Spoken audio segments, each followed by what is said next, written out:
Engaging conversations about the Bible. This is the Remnant Thoughts Podcast with Ruskin and Jordan. Well, welcome everybody, listeners and viewers. I'm Pastor Jordan, and I'm here with my friend and co-host, Ruskin Clay. And have you ever thought about where all this came from? Well, we're going to talk about that today here on the Remnant Thoughts Podcast. That's right, yeah. So where did we come from? What's our purpose? How did things get started? And our very first podcast, so we're looking forward to it, yeah. That's right. Well, why don't we just jump into our headlines first of all before we get into the meat of things. So let me start off with my headline for you. Listen to this. People in Japan who got used to face masks during COVID are attending smiling lessons. Yeah, so that's kind of interesting to think that you would get so used to wearing a mask and so used to not having to smile that you would forget how to smile correctly. I think I saw a meme years ago, and it says how your children smile at home, a nice, beautiful smile, and how they smile when they're taking school pictures that you paid $300 for, crooked smile. But with that, so if people feel like they need to take smiling lessons because of what's going on, they've been wearing a face mask so long, would that imply that they haven't been smiling? So smiling is just a form of greeting or something, and it's useless when people aren't looking at you? I don't know. I think I would smile even if I had a face mask or something on. But I think that also goes to do with our outlook of life. Are we content people? Do we experience joy? And as Christians, do we have the joy of the Lord in our heart about different things? And so, I think it's very, very interesting. But yeah, we're not called to live defeated, depressed lives. We need to experience joy and everything. So, cool headline. Yeah. All right, I have one for you. A massive dump of pasta in New Jersey sets off a fury of interest and also a fury. So a massive dump of pasta in New Jersey. Man, that article was really interesting. And it wasn't like a satire article or even one of those websites that posts news stories that sound like satire but aren't. This is like this is a real news story. Yeah. And the headline says it all. So somebody just dumped pasta, a whole lot of pasta. I think it said 300 to 400 pounds of pasta. Yeah, and they don't know who did it. They don't. Well, I think they said they knew who did it. Okay. But the point was, it's not who did it, but why they did it. And there's apparently like a trash pickup problem in the county or whatever. The local government just didn't have anywhere to put trash, so somebody had a whole bunch of trash pasta and just dumped it and got rid of it all. And it's one way to get rid of your pasta. Yeah, I thought it was really funny. In the article, they somebody got some pictures of it real fast before, I don't know, some professional cleanup crew came in and got it. But they called the cleanup task Mission Impossible. Mission Impossible, yeah. That was pretty good. Again, this isn't a satire website. It's just a real news headline, yeah. Very good. Well, I thought it was really, really, really great. Just, man, one man's trash is another, well, everybody's trash now. Yeah, one man's pasta is everybody's trash. Yeah. Oh, man. All right. Very good. All right. Well, those are news articles today. Why don't we just go ahead and roll into Genesis? For now, we're gonna be in Genesis chapter 1 today. It's our first podcast, and what better way to start out our podcast than with the very first chapter of the Bible? Yeah. Now, I'm just going to read a little and we can comment on it. I think you and I both were talking about before we started. We have like a lot of comments about just the beginning of it and the end of the chapter. So I'll start with the first verse and then you just, when we get there, stop me. Jump in whenever I want. Okay. Whenever you want. when I start reading the rest of the verses. But anyways, here we go. Genesis 1, verse 1. It says, "In the beginning, God created the heavens and the earth." That is the first verse in the Bible, and it comes in strong. It starts strong. There's in the beginning, and that implies a lot. Mm-hmm. And don't just read over and ignore what it's saying. It's implying that there was a beginning. Yeah. And nowadays people don't believe there was a beginning. That there was nothing, and it just expands. I mean, if you go backwards, it goes on for eternity. Yeah. There was nothing, and then it exploded. Yeah, exactly. And nothing exploded, exactly. Created something. Yeah. But there was a beginning, and in the beginning, God was there, and I have to say, and I'm not sure how to say this without being like dense and overwhelming, but if there really was an eternity.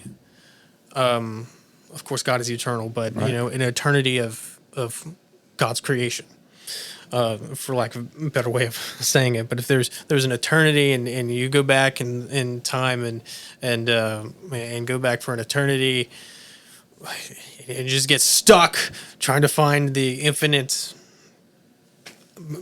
beginning that you'll never find.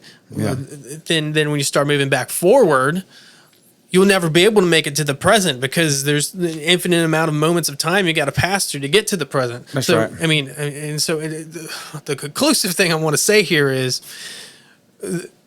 there being a present right now implies that there was a beginning. Beginning, yeah. At some point, and that in that beginning was God. Right. It was God. Yeah. And it doesn't start off by trying to defend the fact that there is a God or that God exists or anything. The beginning of the Bible just starts off by saying, in the beginning, God created all that we know. And what you're talking about eternity, it's very interesting because they have a lot of ideas about the fine-tuning of the universe, and there's all these different factors. And if even one of them was a little bit off, we wouldn't have life as we know it here. And that does make some people a little uncomfortable because it almost implies a creator who did the fine-tuning.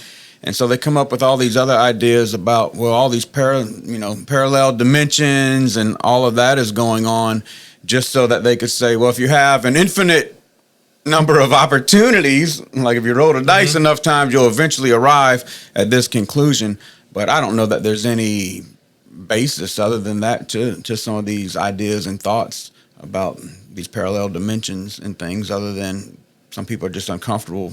Within the beginning, God created heaven and earth. And it's been said that if you can accept that verse in the Bible, you're on a pretty good footing to follow the rest. But if you have trouble with that verse, the very first book in the Bible, you're on rocky ground for a little while. Yeah? That's right. That's right. I want to say the word for God in Hebrew signifies strong, mighty, sure, omnipotent power, and what's interesting here, and here in this verse, and throughout the rest of the Old Testament, some parts of the New Testament, is that the plural form of the word for God. Sorry, the word for God is the plural form for God in Hebrew. Elohim. Elohim. It's plural, and that's just interesting because it illustrates this vast greatness of God. We describe the vastness and greatness of the stars in the sky. We describe it as the heavens, right? Plural, not the heaven, but the heavens. We describe how it says something about how vast and great it is, and that's what's going on here in the Old Testament with the Hebrew language. Is God is in plural. Elohim is plural, to say something about his vastness and his greatness, his power, how strong and mighty he is. So in the beginning, there's this vast, great, mighty God who created the heavens and the earth. Yeah, that's good. And he caused everything. Let me just say something about creation versus making something with your hands. This is something that was illustrated to me at a very young age. Okay. When I was in this building, in a Sunday school room, and the Sunday school teacher gave us, I don't know, paper or something. I don't remember exactly what she used, but she told her Sunday school class, now make something for me. So we all made something. Who knows what I made? I probably just crumpled up the piece of paper and made a ball. Right. Knowing me. But and then she took away all her supplies, whatever the supplies were, the paper and the markers, if we had markers, whatever, took it all away, and she said, now create something. And we had nothing on the table for us. How are we supposed to do anything with nothing? Right. And that's what's great about God's creation, is that he had nothing to work with, and he made something. He created something. Yeah. You make something with materials. Yeah. But creation is something only God can do, because he has had nothing and he made nothing into something. Often what we do is build or repurpose That's right. things, and but God created out of nothing. We may call it creation, but it's not really creation, because we always have something to make something else. Yeah. And as we continue to look in the passage, he's speaking things into That's right. existence. Yeah, it's amazing. There are some differences of opinion. Some people think that is a concise statement. In the beginning, God created the heavens and the earth, and then they think at verse 2, where the earth was without form and void, that is talking about a reshaping. So some people see this huge time gap between verse 1 and verse 2. I don't necessarily see that. I look at verse 1 more as a heading, and then verse 2 just starts telling you how it happened rather than a big time gap. But I guess it's worthwhile mentioning some people do see a gap of time there, and a creation in verse 1, and then a repurposing, a refitting. They think that the earth was without form and void. Some of that has to do similar language throughout the Bible about a judgment that comes on the earth. And so they think it became formless because of a judgment that God did upon the earth to a pre-Adamic people, pre-Adam people. And then the rest of it is just a reforming. But like I said, I don't personally see that. I do think that verse 1 is a heading, and then the rest is kind of expressing how that feels. And we see that in Genesis as well, where we get a heading about something, and then we get the story. But yeah. Well, then, you read verse 2, but a little bit of verse 2, but let's just go ahead and read the rest of it and just keep going. Now the earth was without form and void, and darkness was over the face of the deep. The Spirit of God was hovering over the face of the waters. And God said, let there be light. And there was light. Mm-hmm. And God saw that the light was good, and God separated the light from the darkness. God called the light day, and the darkness he called night. There was evening, and there was morning, the first day. And God said, let there be an expanse in the midst of the waters, and let it separate the waters from the waters. And God made the expanse, and separated the waters that were under the expanse from the waters that were above the expanse. And it was so. Mm-hmm. And God called the expanse heaven. And there was evening, and there was morning, the second day. God said, let the waters under the heaven be gathered together into one place, and let the dry land appear. And it was so. God called the dry land earth, and the waters that were gathered together he called the seas. And God saw that it was good. And God said, let the earth sprout vegetation, plants yielding seed, and fruit trees bearing fruit, in which is their seed, each according to its kind on the earth. And it was so. The earth brought forth vegetation, plants yielding seed according to their own kinds, and trees bearing fruit, in which is their seed, each according to its kind. And God saw that it was good. And there was evening, and there was morning, the third day.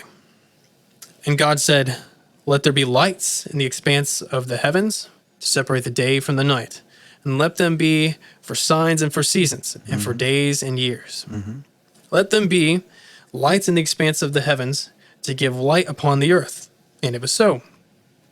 God made two great lights, the greater light to rule the day, and lesser light to rule the night, and the stars. And God set them in the expanse of the heaven to give light on earth, to rule over the day and over the night, to separate the light from the darkness. And God saw that it was good. And there was evening and there was morning, the fourth day. And God said, let the waters swarm with swarms of living creatures, and let birds fly above the earth across the expanse of the heavens. So God created the great sea creatures, and every living creature that moves, with which the waters swarm, according to their kinds, and every winged bird, according to its kind. And God saw that it was good. And God blessed them, saying, Be fruitful and multiply and fill the waters and the seas, and let the birds multiply on the earth. And there was evening, and there was morning, the fifth day. And God said, Let the earth bring forth living creatures, according to their kinds, livestock and creeping things, and beasts of the earth, according to their kinds. And it was so.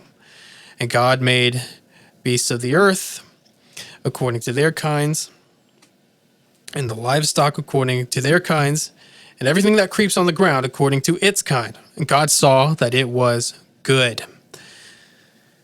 Then God said, Let us make man in our image, after our likeness, and let them have dominion over the fish of the sea, and over the birds of the heavens, and over livestock, and over all the earth, and over every creeping thing that creeps on the earth. So God created man in his own image. In the image of God, he created him.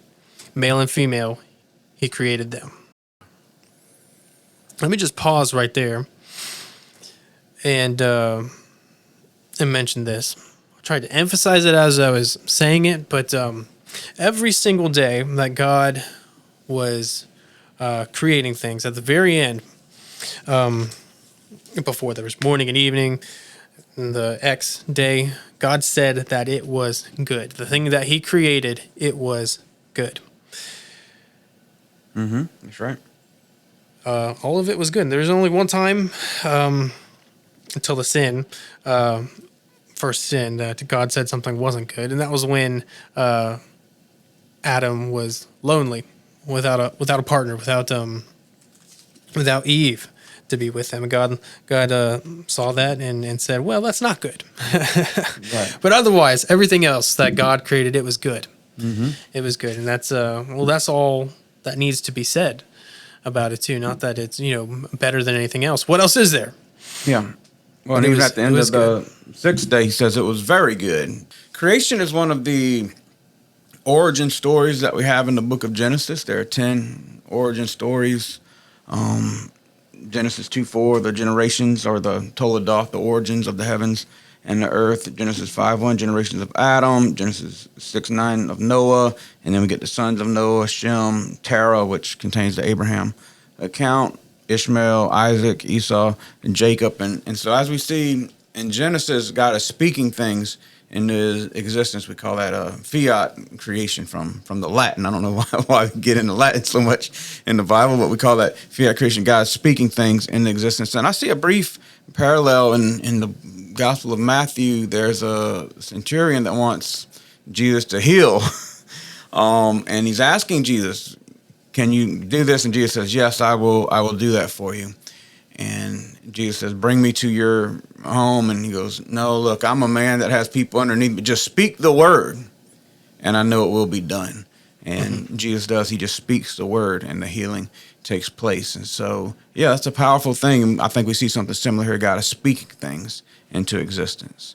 He only creates one thing a little bit different rather than speaking it into existence, and that's when he creates man. He actually, does something different there. But, yeah, he's speaking things into existence. Let me go on. It says in verse 26, Then God said, Let us make man in our image, after our likeness, and let them have dominion over the fish of the sea, and over the birds of the heavens, and over the livestock, over all the earth, and over every creeping thing that creeps on the earth. So God created man in his own image. In the image of God, he created him. Male and female, he created them. And God blessed them.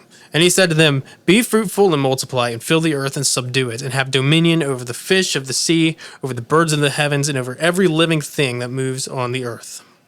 And God said, Behold, I have given you every plant yielding seed that is on the face of the earth, and every tree with seed in its fruit. You shall have them for food. To every beast of the earth, and to every bird of the heavens, and to everything that creeps on earth, everything that has breath of life, I have given every green plant for food. And it was so. And God saw everything that he had made, and behold, it was very good. Mm-hmm. And there was evening and there was morning, the sixth day. Yeah, and so we see the evening and morning again, the Erev and the Bokar, the thing that caused you to not be able to see to what caused you to see, the evening and morning. So God created everything the Bible's talking about in 6 days. And there is a poetic pattern to it where the first day and fourth day go together, the second and fifth and third and sixth, and then you have the seventh day, the day of rest. And because of that, some people want to think, well, this just means it's just saying a poetic way that God created, but none of it is actual or none of it is factual. But I don't see that at all. A lot of times poetry can contain certain facts. Of course, it has license to use things that aren't facts. Like if it wants to say the trees clap their hands, we understand that to mean nature is rejoicing, not that trees have actual hands. But I mean, even in the Psalms where it says, we praise the Lord because his love endures forever.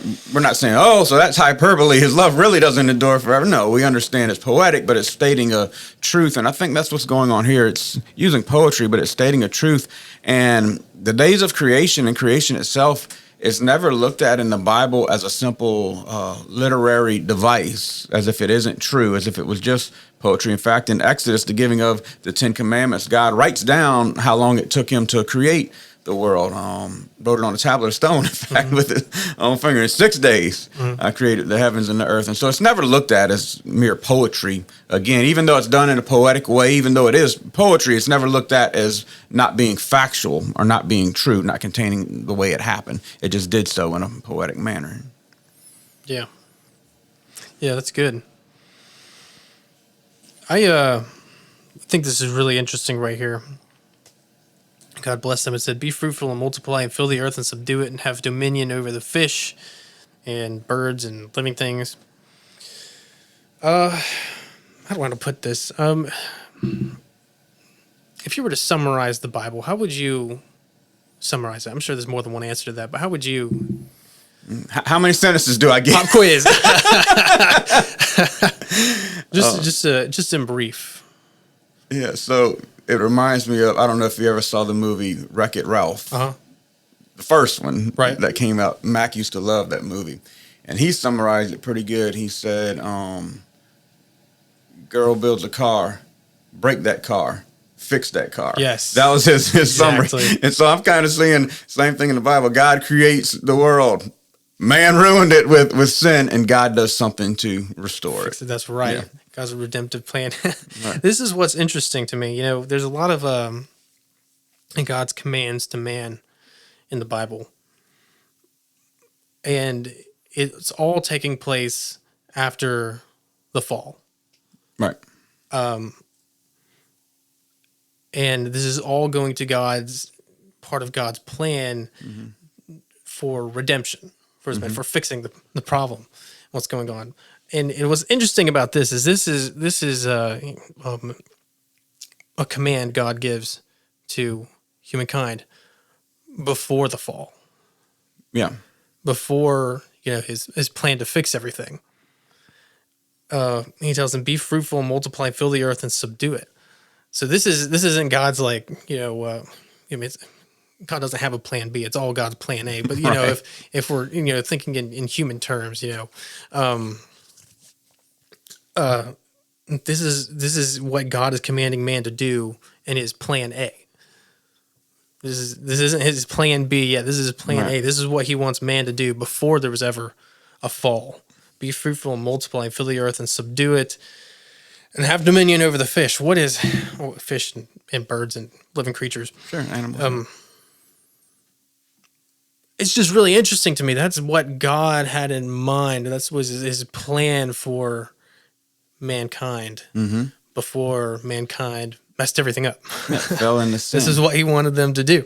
Right. And the Bible looks at sin as what the sin of Adam and Eve, right. I mean, Adam to say man, people, the descendants of Adam, to the sin of Adam, the sin of Eve, mankind, as what causes death and destruction. The wages of sin is death. And so some of these, we talked briefly on the gap theory and things earlier. Some of those theories, even evolutionist models and things, don't really fit with what the Bible says, because that would put decay and death and all these millions of years before the sin of Adam, so to speak. And so have some theological issues with some of those models about how the world came into being. But when he creates Adam and Eve, he creates Adam and Eve in his image. Let us make man in our image. And The word there for image is Salem, and that's also the word for idol or graven image. So people weren't supposed to worship graven images. They weren't supposed to worship idols, weren't supposed to worship false images.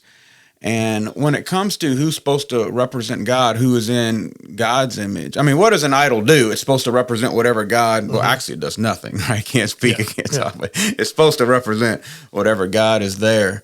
And so when it comes to the real God, the true God, he's called for people to faithfully represent who he is. We're created in his image.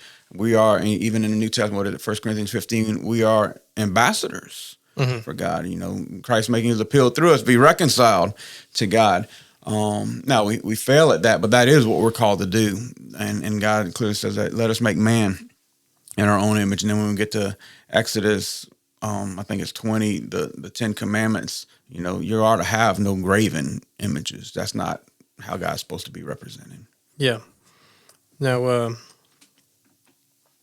this whole be fruitful and multiply thing and fill the earth, subdue it. I just think it's really interesting that's coming before the fall, and I wonder if the redemption, God's redemption plan, if that's all going to circle back in some way, to God's first command to Adam and Eve: be fruitful and multiply, fill the earth, and subdue it. We see God telling Abraham that the nations will be blessed through his seed. Right. And we see in the Great Commission at the end of Matthew, make disciples of all nations. God has the whole world in mind. He wants people to fill it and know who he is and have a relationship with him. And finally, in the conclusion in Revelation, we see that there's a person from every tongue, tribe, nation standing before the throne and worshiping him. So one way or another, God is going to have his way. It's all going to circle back to having the whole world filled with his people. Yeah. Having a relationship with him and loving him and worshiping him. Yeah. Yeah. And we need redemption because of sin, and that's what God has done to redeem us. There is a sense today, I mean, we can say we're created in the image of God, and that's a very true statement, a statement I say quite often. But very technically speaking, we are now created in the image of Adam, who was created in the image of God, but he sinned. But there's enough there of the image of God that we can be redeemed. We're redeemable, and he does something to redeem us. But there's a powerful thing. So Adam started having son after his image. He had a son after his image, after his likeness, and that was going on. But then there's a powerful passage in 1 Corinthians 15, and it talks about that, how we've fallen into sin. It says, and just as we have borne the image of the man of dust, talking about Adam, we shall also bear the image of the man of heaven. We can now be in Christ, be redeemed, be reconciled to God fully. Once again. So nothing's wrong with us saying today we are created in the image of God. That is where we find our value. But because of sin, we have marred that image to a certain degree, and we need redemption. We need salvation. Yeah. All right. Well, that is Genesis chapter 1. The abbreviated version. The abbreviated version, yeah. All right. Well, thank you for listening or watching, whatever medium you're using to pay attention to this podcast. That's right. Just be sure to like, subscribe, and also, importantly, share with your friends our podcast. The next series we're going to do is going to be in the book of Revelation, the first 7 churches. Well, the only 7 churches. Yeah. They're in the first and only 7 churches. That's right. In the book of Revelation. So, keep listening if you're interested. And thank you for listening. I'm Pastor Jordan. I'm Pastor Ruskin. This is the Remnant Thoughts Podcast with Ruskin and Jordan.